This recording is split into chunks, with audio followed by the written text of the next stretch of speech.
It's always interested me, and I guess because we had a number of children at Chicken Shed who had died during my time at the theatre, and seeing how people cope with the death of a child is something I've always dreaded all my life. One of my children, my second daughter, was desperately ill for 2 years. We were in and out of hospital, and children on the ward died while we were there. So its death has been close, but yet I think we're all protected from death. And when somebody dies, when my late husband died, they're kind of whipped away, and then it's handed over to professionals.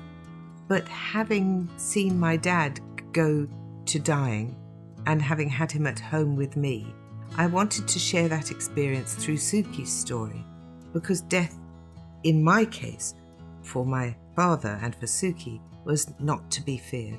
But that's because we live in this, amazing country with the wonderful NHS.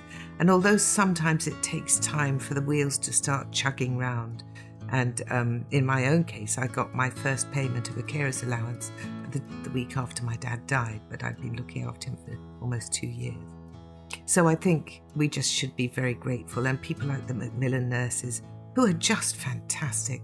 And I wanted to share that story so that if anybody is facing that, I can't say don't be afraid of dying or being there for the death of your loved one, but don't be afraid of asking questions, and don't be afraid of challenging the conventional traditions of dealing with dying.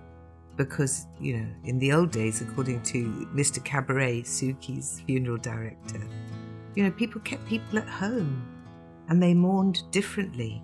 Now it's almost like, right, away to the funeral home, have the funeral, scatter the ashes, and on we go. And I don't think people are allowed time enough to grieve in our society.